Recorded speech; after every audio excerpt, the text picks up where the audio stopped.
Assalamualaikum warahmatullahi wabarakatuh. Semangat pagi anak-anakku semuanya, para siswa-siswi SMK Penerbangan AAG Adi Sucipto yang Ibu banggakan. Selamat bertemu kembali dengan Ibu Sun 1 jam ke depan. Pada kesempatan kali ini kita akan membahas mengenai dinamika penerapan demokrasi Pancasila.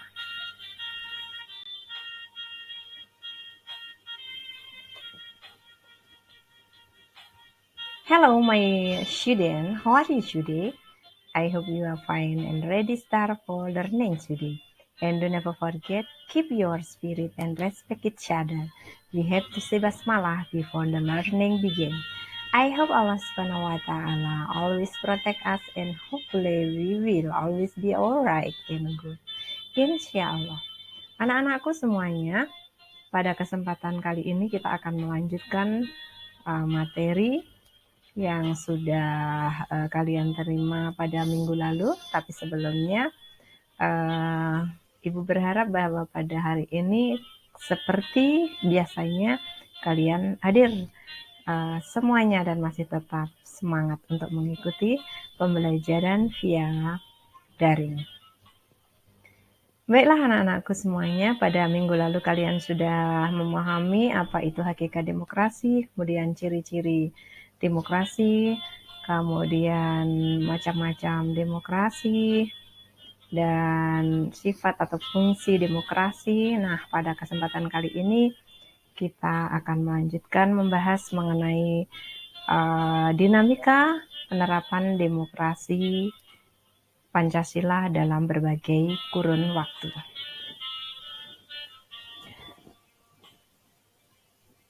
Pada kesempatan kali ini kita akan melanjutkan membahas mengenai pelaksanaan demokrasi pada masa revolusi, yaitu sekitar tahun 1945 sampai 1950.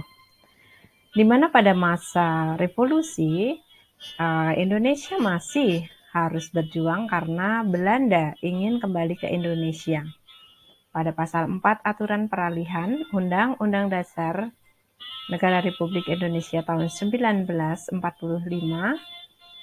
bahwa sebelum MPR, DPR, DPA dibentuk menurut Undang-Undang Dasar 1945, kekuasaan dijalankan oleh Presiden dibantu oleh sebuah Komite Nasional Indonesia Pusat atau disingkat dengan nama KNIP. Selanjutnya, masih pada masa revolusi, untuk menghindari kesan absolutisme, pemerintahan mengeluarkan maklumat. Yang pertama adalah maklumat Wakil Presiden nomor 10 tanggal 16 Oktober 1945 bahwa KNIP berubah menjadi lembaga legislatif. Yang kedua adalah maklumat pemerintah tanggal 3 November 1945 tentang pembentukan partai politik. Yang ketiga adalah maklumat 14 November tahun 1945 tentang perubahan sistem pemerintahan presidensial menjadi parlementer. Nah, itu beberapa hal penting yang terjadi pada masa revolusi berkaitan dengan penerapan demokrasi. Untuk selanjutnya adalah pelaksanaan demokrasi pada masa demokrasi liberal antara tahun 1950 sampai 1959. Pada masa demokrasi liberal, Presiden sebagai lambang, berkedudukan sebagai kepala negara, bukan sebagai kepala pemerintahan. Pada masa ini, demokrasi dinilai gagal karena dominasi partai politik. Yang kedua adalah landasan sosial ekonomi yang lemah. Yang ketiga adalah Badan Konstituante gagal membentuk Undang-Undang Dasar yang baru. Maka karena situasi yang sangat tidak baik, maka Presiden pada tanggal 5 Juli 1959 mengeluarkan dekret yang antara lain isinya adalah bubarkan konstituante. Yang kedua, kembali ke Undang-Undang Dasar 45 dan tidak berlakunya Undang-Undang Dasar sementara tahun 1950. Yang ketiga adalah pembentukan MPRS dan DPAS.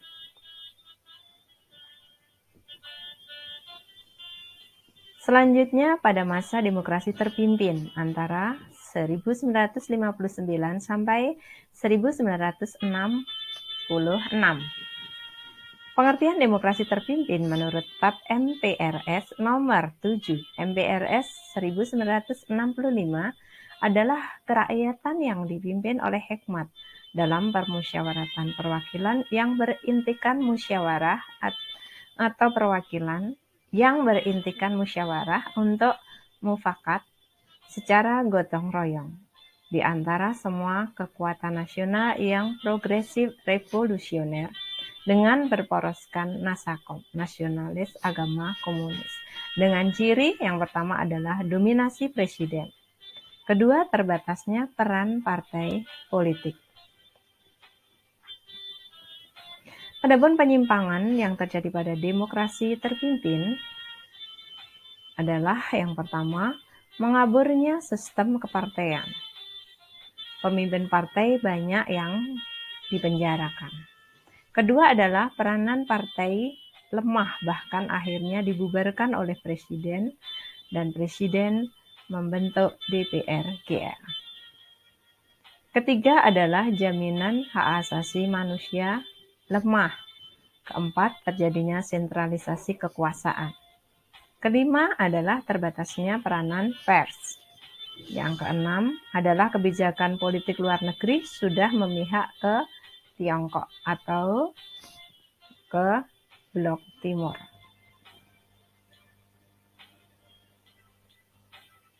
Demokrasi di era Orde Baru tahun 1966 sampai 1998.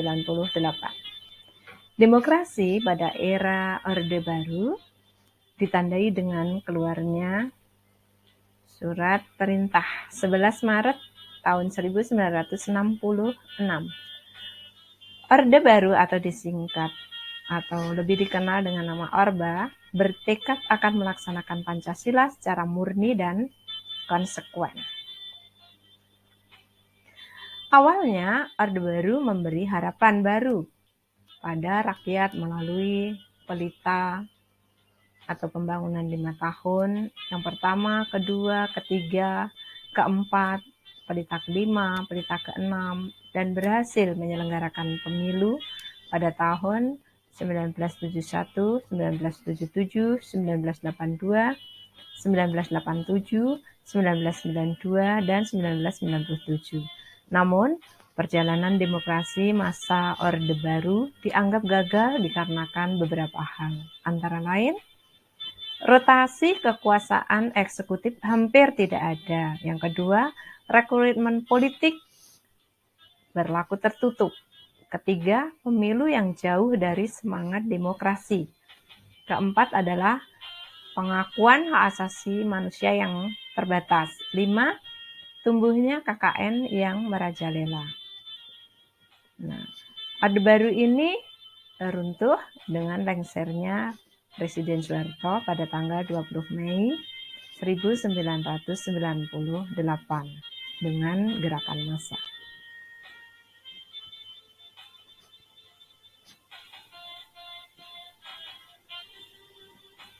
Kemudian Indonesia memasuki era reformasi atau demokrasi di era reformasi. Pada era reformasi, ini ditandai dengan tumbangnya Orde Baru, membuka peluang terjadinya reformasi politik dan demokratisasi di Indonesia. Presiden Habibie yang terpilih menggantikan pada waktu itu adalah sebagai wakil presiden, menggantikan Presiden Soeharto, dan masa pemerintahan Presiden Habibie adalah 20 Mei 1998 sampai 20 Oktober 1999 yang dilantik menggantikan Presiden Soeharto. dianggap sebagai presiden yang akan memulai langkah-langkah demokratisasi dalam orde reformasi. Adapun langkah-langkah yang diambil adalah yang pertama adalah mempersiapkan pemilu. Yang kedua, memperbaiki undang-undang politik meliputi undang-undang pemilu, undang-undang partai politik, undang-undang susunan anggota MPR, DPR, dan DPRD yang kemudian baru disahkan pada awal tahun 1999. Yang ketiga adalah penghapusan dui fungsi ABRI. ABRI yang tadinya sebagai kekuatan sosial dan politik, kemudian dikembalikan pada fungsi yang sesungguhnya, yaitu fungsi pertahanan. Yang keempat adalah amandemen Undang-Undang Dasar 1945 yang dilakukan oleh MPR hasil pemilu tahun 1999 dalam 4 tahap, yaitu selama 4 tahun dimulai tahun 1999 sampai 2002. Yang kelima adalah peranan DPR sebagai lembaga legislatif diperkuat.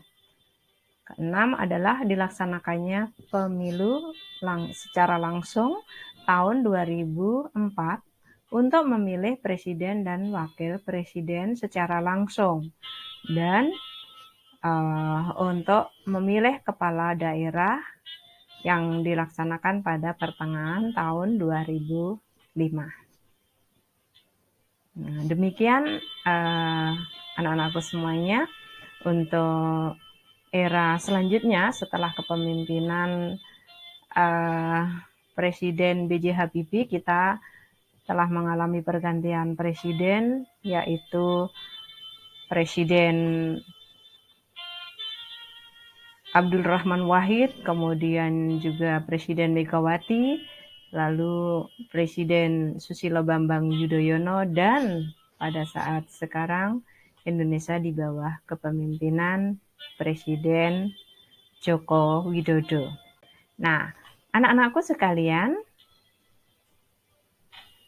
pada kesempatan berikutnya silahkan nanti pada lembar ini ada penugasan kelompok yang sudah Ibu sebutkan sebelumnya.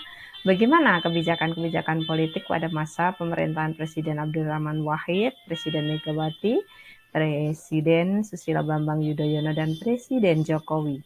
Diskusikan dengan teman satu kelompok dan nanti hasilnya silahkan dikirim ke kantong tugas.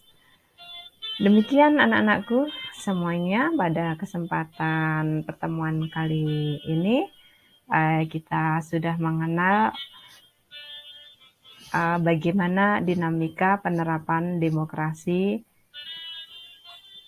Pancasila dari masa ke masa, sejak masa revolusi, kemudian masa Orde Lama, masa Orde Baru, dan masa di era reformasi sampai sekarang. Semoga ini semua bermanfaat, menambah wawasan kita, dan jangan lupa untuk mendiskusikan penugasan secara kelompok. Baiklah anak-anakku, mari kita akhiri pembelajaran kali ini dengan mengucapkan hamdalah bersama-sama. Semoga Allah senantiasa melindungi dan memberikan kemudahan bagi kita semuanya. Baiklah, kita akhiri dengan mengucapkan hamdalah bersama-sama. Alhamdulillahirabbil alamin. Ibu mohon maaf apabila ada salah kata. Saya akhiri. Wassalamualaikum warahmatullahi wabarakatuh. Sampai jumpa. Tetap semangat.